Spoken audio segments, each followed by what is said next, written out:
Hey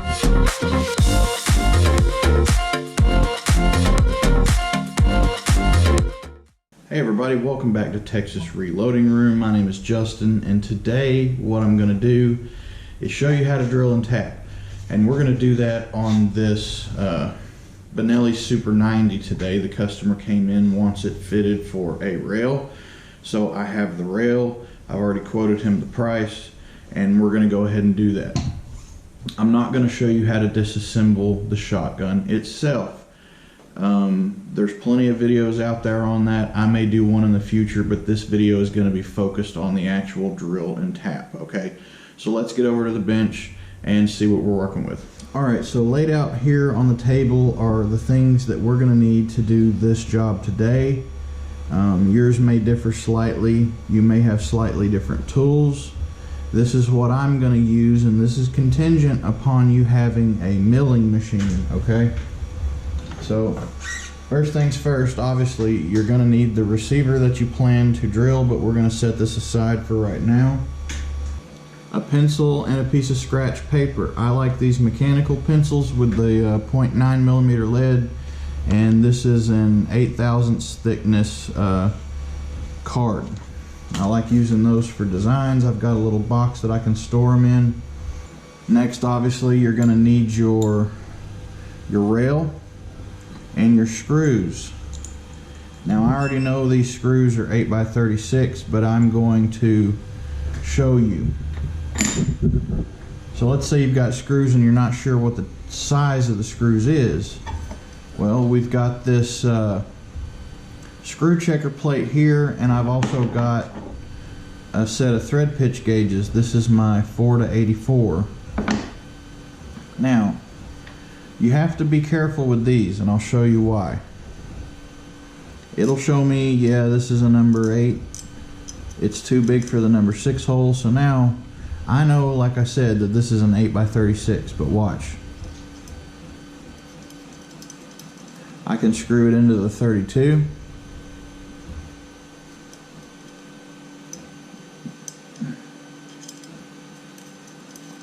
I can screw it into 36. And I can screw it into 40. And the reason that works is the thickness of these plates is not always enough to give you enough full threads to accurately gauge. So I use these, and I'll show you real quick how these work. So there's 36, and I can just lay this just like that. Try and move it back and forth. It's got a nice good fit. You see the teeth fill that nice and full. And that's how I know this is a 8x36. So now that we know what our screw is, you'll need the tap set. This is 8x36. All of these are going to be through holes today, so we don't need anything more than a standard taper tap. If you're going to be tapping a hole that has a bottom, you will need a bottom tap. And then for that 8x36, I have a number 29 twist drill. This is the tap drill size for 8x36 thread. I also have a center drill. This will be very important, and I'll talk about why once we get to the machine. You'll need a tap wrench of some kind. You can use these if you have one in the correct size. They're not one size fits all, so make sure you've got the right one. I've also got this lovely little Starrett 174 tap wrench. And this is made for all of the tiny sizes. One of the other things that I like to use is this. This is a tap follower. It'll help you make sure that your tap is perfectly in line with your spindle. That way you're not freehand tapping. Your holes are always going to be exactly straight up and down. And for that, I've got this 1/2 inch Lindex collet. That's what we'll be using with the tap follower.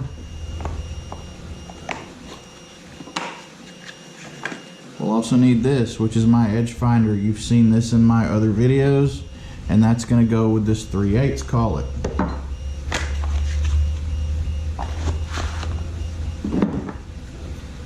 There's my R8 drill chuck. We're going to use this for the 2 drills that we've got.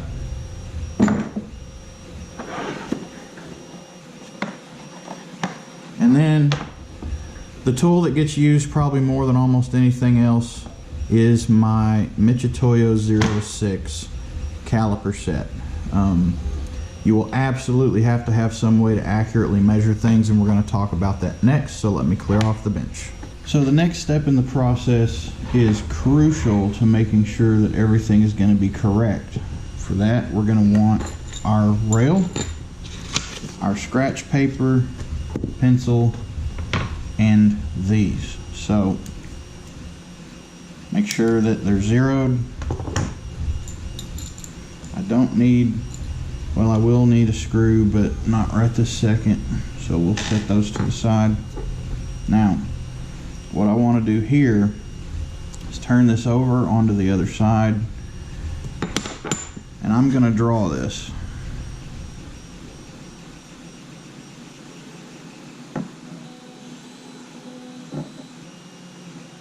Okay.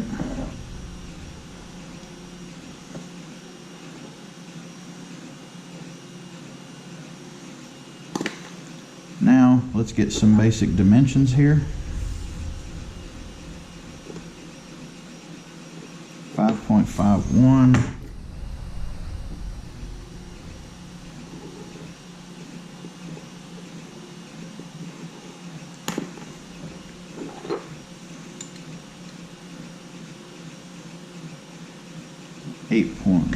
.826. Okay. Now those 2 dimensions are not exactly critical. If you have to get one of them, get the length of it. But now let's measure the holes. We've got a 183 hole. Just going to check them to make sure they're all the same. Yeah. So let's not put that there. Let's put that over here. Hole 0.183. Okay. And the reason that we want this is because we're going to use that number in our calculations next. So I'm going to grab my calculator. If you don't have one of these, you can just use your phone.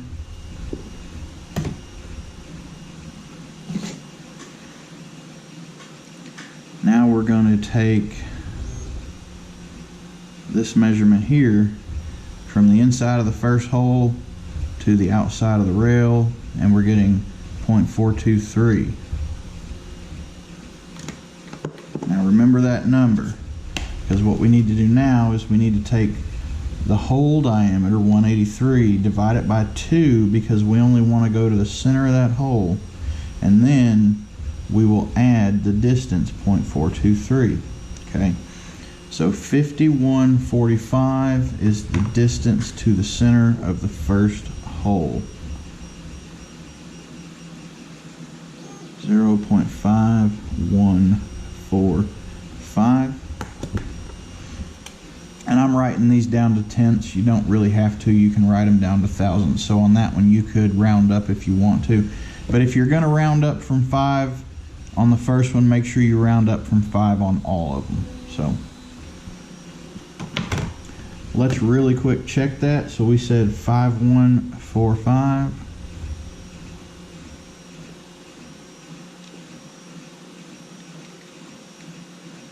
There we go. Right to the center of the first hole. So next, what we can do, measure between these 2 holes here, 328. Now we'll do 328, and we'll do plus an entire hole size, because we need to take half of 2 holes.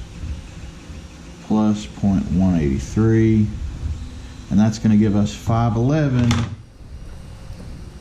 here. 0.511.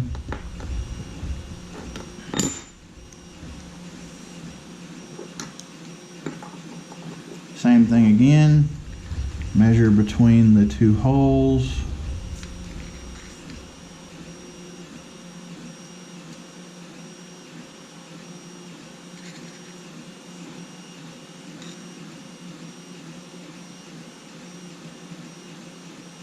.944. 1.944 plus a hole, 0.183, equals 2.127.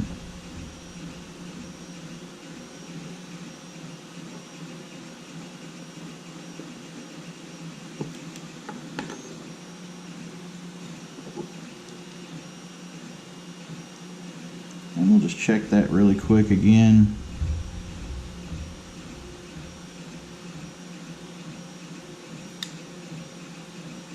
And that looks good. So next,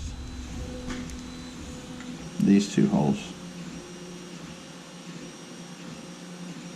327, because I'm rounding down, 327. 327 plus 0.183 is 51. So the spacing between these two is pretty much the same. So we're going to treat that just like the other one. And I'll go ahead and take a measurement here. We don't absolutely need it to the other side, but I'm going to do it anyway.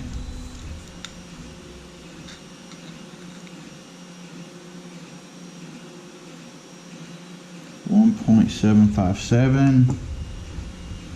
Now remember, half of the hole this time, plus 1.757, 1.8485. All right, and now I'm going to show you why this was so important, okay? Let's go ahead and get over to the mill and start getting things set up. So what you're seeing here, since the area where the trigger goes into on the bottom of the receiver is flat all the way across, I don't have to worry about doing any kind of fancy work holding on this. So I've just got it clamped directly into the vise. Gently, because this is going to be a hollow receiver and we don't want to crush it. I'm going to go ahead and do my edge finding. We're going to work off of this edge right here and this edge here. So I'm just going to bring this head down a little bit until we get roughly to where I want to be. And if you can edge find on a flat surface, you need to edge find on a flat surface. Don't edge find on a radius unless you have no other choice. So I can come down a little more, just like this. Now, the way I edge find on my y-axis is a little different than some other people might. What I'm going to do is I'm going to edge find here, and then I'm going to move, come over, come back into the exact same position on the other side. So I'm going to go ahead and set my X position right now, and we'll do the Y first. And then I'm going to come over here, I'm going to edge find this side as well, then I'm going to split the difference, set my 0 on that difference. So, alright, let's go ahead and spin it up a little bit.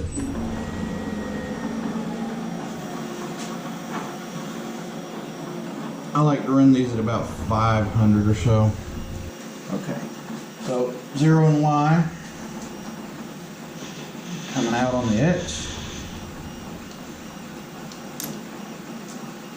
Coming over here, and I'm going to go back to 0 on the X. Alright, now our receiver is 1.66024, which gives us a difference of 0.8301. Alright, now our Y is set to 0 and it's going to stay there. So let's go ahead and get our X axis. I'm going to bring this up a little. Okay. Alright, now we can 0x. I'm going to bring this up. Now what I need to do is I need to move that X another 100 thou this way because this tool is 200 thousandths wide.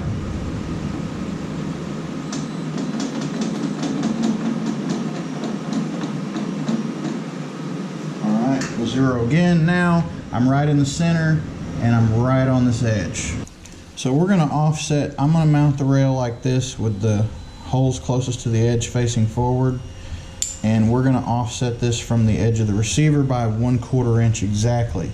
So what I have done here is I've gone ahead and added up different measurements for where exactly I want my holes to be. So once I get my drill point to where the first hole is going to be, I'm going to set my digital readout to 0, and then we'll go to 511, 2.638, 3.149. Okay, so we're zeroed on the edge right now, so I want to move it to 250 thousandths and 0. That's going to give me where the edge of this receiver is going to be.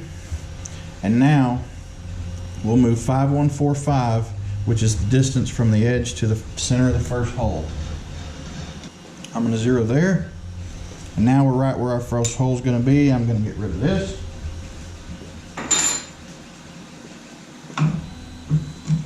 I'm going to bring this down some so that my quill doesn't have to travel so far. And all we're going to do right now is just spot drill these. So we're going to put a little spot in here that's going to keep our longer drill bit from walking or wobbling, okay? So right now we're on 0. I'm going to go ahead and run it up. This one I'm going to spin 800 RPM or so. So we'll touch off here 0. And we got a little spot. Now let's go to 511. Alright. And now 2.638.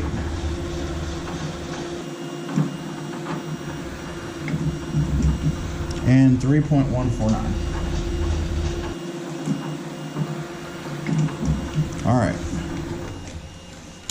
Now I'm going to bring it up and I'm going to see how those holes line up with our rail. Okay, I don't know if you can see that or not, but all of my holes look like they're exactly where I need to be. Okay guys, now make absolutely sure you double check, triple check that you've got the correct drill bit. As I was saying, for this 8x36 hole, we are using a number 29 drill bit. I have checked this drill bit 3 times. I know it is a number 29. So we're going to go ahead and spin up. I can run this a little faster. We're going to go about 1100, 1200 RPM here and start drilling these holes all the way through. Okay, there's number 1. Let's move 511.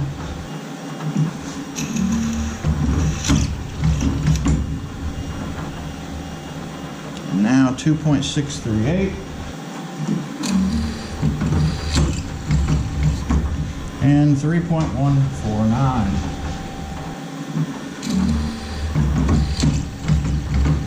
Alright. Cool. The holes are drilled. It's time to change to our tap. Now, the purpose of this tap follower, so you see I've got this in my T-handle here. This is my taper tap. And here it's got a hole. Some of them will have just what looks like a center point that you would put on a lathe. Now the reason that we've got that, I'm going to go ahead and put some rapid tap right here real quick. So we can set that down right there. And this centering tool is spring loaded. So as that tap descends down into the hole, this thing will push it down, and it works beautifully. So when you're getting close to running out of spring, you just bring it down a little bit more. And I think we've got it pretty much all through the hole there. Yep, I can twist it nice and free. So let's bring this up, and we can move to the next hole. Our next hole was 2.638. which is right here. We'll come down again, and this just helps the tap stay centered directly over the hole, so it's not wobbling back and forth, creating a angled hole. Remember guys, anytime you're tapping, half turn, quarter turn, half turn forward, quarter turn back, and break those chips. These small taps are incredibly easy to break, especially if you're tapping holes that are more than like an 1/8 inch deep like these are. We've got open space on the other side. If you're just tapping into a block, it's going to be much more difficult. Our next hole was 511, and if you're struggling to get a hole tapped, don't force it guys. That's just going to cause you problems. You'll break a tap off, and then you'll have a nightmare trying to remove it. Do not use any extensions on these little handles. Okay, that one's through. Let's go ahead and now next hole, 0.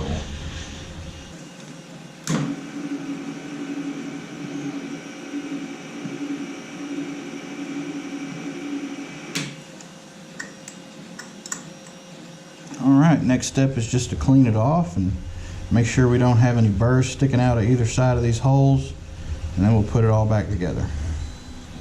So I took it out of the mill, cleaned it off, sprayed it down, made sure I didn't have any burrs on the other side of these holes in here, and I'm not really feeling anything appreciable, so we're going to go ahead and get these screws set in and see if any of them need to be trimmed down.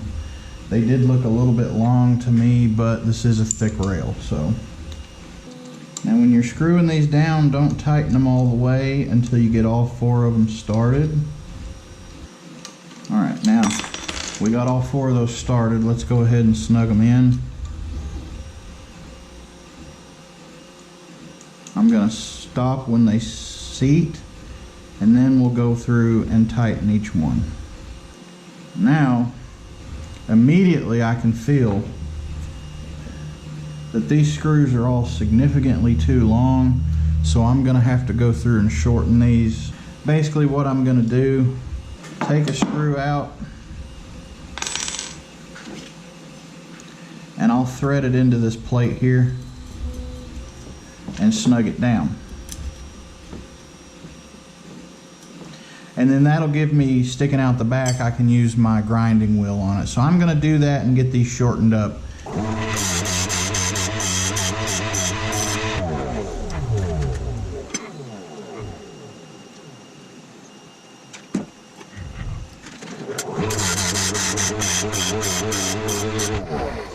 So the main reason that we screw them into a plate or something like this is, number one, so we can hold it, but number two, we want to be able to restore the thread form on the end of the screw, because if you just grind it by hand with a pair of pliers, then the end of your screw is going to be all buggered up and you'll never get it in your hole. So if you've got it screwed into a threaded hole, all you got to do after you're done grinding is back it out, and it will return the thread back to the original form that it needs to be. So I've fitted them all, they all look good. I'm going to go ahead and tighten them down, hand tight here, and then one at a time we're going to take them out, and I'm going to put Loctite on them. I use the purple/pink Loctite number 222. It's a low strength. So make sure you give it a good shake up before you start using it. And on little tiny screws, you usually don't even have to squeeze. A hard floor and a sweeper magnet for when it goes underneath your toolbox. So, unfortunately, some jobs are just too big to do in a plastic bag. Though I have done some pistol work in a gallon Ziploc bag before. Little trick of the trade there. Alright, so here it is. Show you that rail. See how nice and centered, everything looks perfect. That is the difference between amateurs and professionals, all right? I have machinist training, so yeah, I'm gonna do everything that I possibly can. Could you get away with doing this on a drill press? Yeah, and a lot of guys do, and I don't recommend it. If you're gonna do this on a drill press, then you're gonna have to plot out your lines and use a center punch before you go over there and start drilling holes, all right? Because if you can plot out lines and center punch exactly where your holes need to be, then that's probably okay. And it's not that difficult to do. Maybe one day I'll bring you guys along and we can, I'll show you how to do a little bit of plotting and find out where your drill points are going to be and that sort of thing. But I have a mill with a DRO. I'm going to use it. Makes my life so much easier. Drill press, I think I only used it twice since I opened my shop, and that's because I got my mill and it can do everything the drill press can, so the drill press just kind of sits over in the corner. But that's pretty much the basics on how to drill and tap holes for scope mounts or rails or whatever you want to do on the top of a receiver. So if you have any questions about what you saw today, leave those down in the comments box below. I'll do my best to answer those. I'm gonna keep coming out with some more content for you guys. Check back with me here every Sunday, and from time to time I may upload a video during the week as well. If there's any particular kind of content you want to see, let me know in the comments, and I'll think about it. Once again, thanks so much for watching. Subscribe if you haven't already done so, like the video, and I'll see you guys in the next video.